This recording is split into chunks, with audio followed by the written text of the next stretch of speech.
ओम नमो भगवते वासुदेवाय। राधे राधे एवरीवन। आज मैं आपको जेठ शुक्ल पक्ष की निर्जला एकादशी की कथा सुनाऊंगी। चलिए आइए शुरू करते हैं। बोलो बाके बिहारी लाल की जय। एक बार हस्तिनापुर में युधिष्ठिर ने श्री कृष्ण भगवान से पूछा कि हे जनार्दन, ज्येष्ठ शुक्ल पक्ष में जो एकादशी आती है उसका क्या नाम है तथा उसका महात्म विस्तार से बताने की कृपा कीजिए।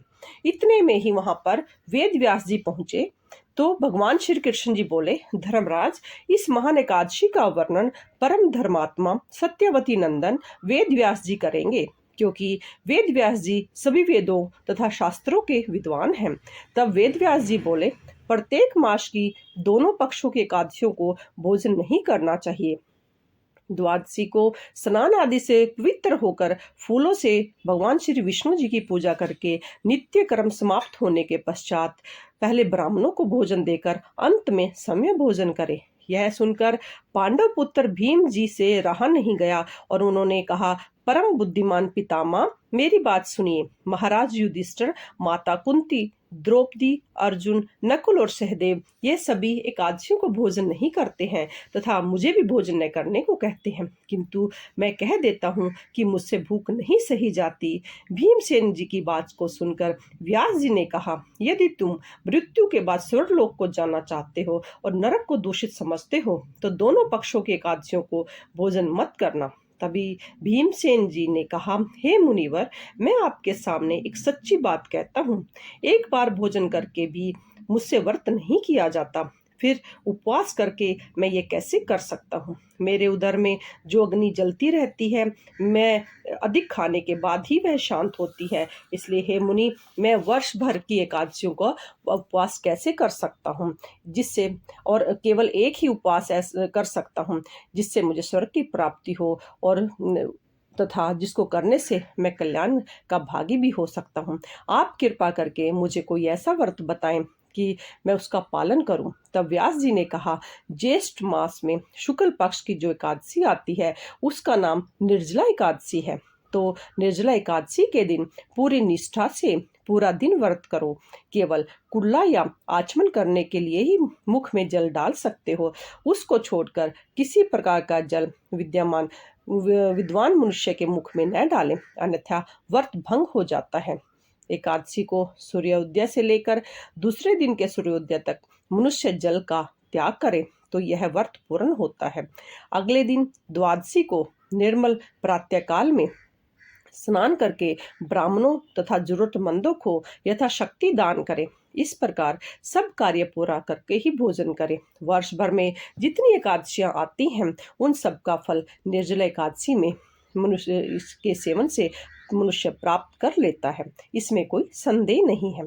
शंख चक्र और गदा धारण करने वाले भगवान ने मुझसे कहा था कि यदि मनुष्य सब कुछ छोड़कर मेरी शरण में आ जाए और एकादशी को निराहार रहे तो यह सब पापों से छूट जाता है। एकादशी व्रत करने वाले को मनुष्य के पास विशालकाय, विकराल, आकृति और काले रंग वाले दंड तथा भयंकर यमदूत नहीं आते हैं। अतः काला में पीताम्बरीधारी, सौम्य स्वभाव वाले, हाथ में सुदर्शन चक्र धारण किए हुए और मन में के समान गति से चलने वाले भगवान विष्णु के पार्षद आकर उस मनुष्य को भगवान विष्णु के धाम पर ले जाते हैं। अतः निर्जला एकादशी पूरी श्रद्धा और से उपवास करना चाहिए। तुम भी निर्जला एकादशी के दिन सभी पापों की शांति के लिए पूरे यत्न से उपवास करो और श्री हरि का पूजन करो। स्त्री हो या पुरुष, यदि उसने बड़े से बड़ा पाप भी किया हुआ हो तो वह एकादशी के प्रभाव से भस्म हो जाता है। जो मनुष्य उस दिन जल के नियम का पालन करता है वह पुण्य का भागी होता है। उसे एक पहर में कोटि कोटि स्वर्ण मुद्राओं के समान दान करने का फल प्राप्त होता है।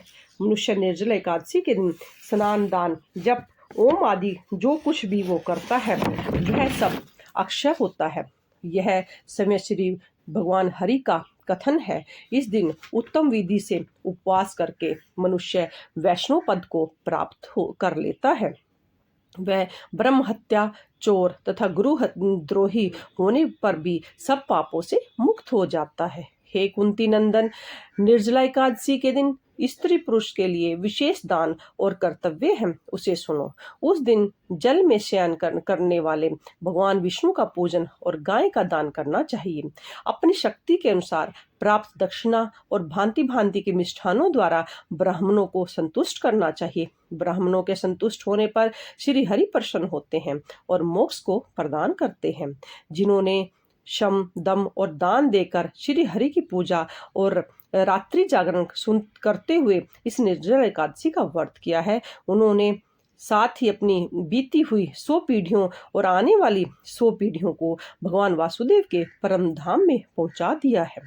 इस दिन अन्न, वस्त्र, गौ, शैया, सुंदर आसन, कमंडल तथा छाता दान करना चाहिए। जो जूता दान करता है वह सोने के विमान में बैठकर सर्वलोक में प्रतिष्ठित होता है। जो इस एकादशी की महिमा को भक्ति पूर्वक सुनता तथा उसका वर्णन करता है, वे दोनों सर्वलोक में जाते हैं।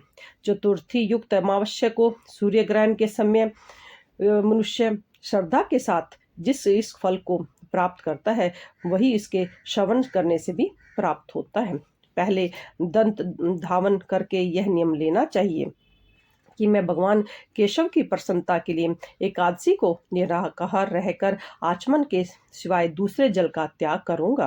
द्वादशी को देव के वशीभूत भगवान विष्णु का गंध, धूप, पुष्प और सुंदर वस्त्रों से विधि पूर्वक पूजन करके जल का घड़ा भरकर संकल्प करते हुए मंत्र का उच्चारण करना चाहिए। इस संसार में तारने वाले श्री देवादिदेव ऋषिकेश जल के घड़े का दान करने से आप मुझे परम गति की प्राप्ति करवाएंगे। ऐसा करने से मनुष्य भगवान विष्णु के समीप पहुंचकर आनंद का अनुभव करता है। जो मनुष्य इस प्रकार पाप नाशक निर्जला एकादशी का व्रत करता है, वह सभी पापों से मुक्त होकर परम आनंद को प्राप्त करता है। निर्जला एकादशी का महत्व सुनकर पांडव पुत्र भीमसेन ने निर्जला एकादशी का व्रत आरंभ कर दिया।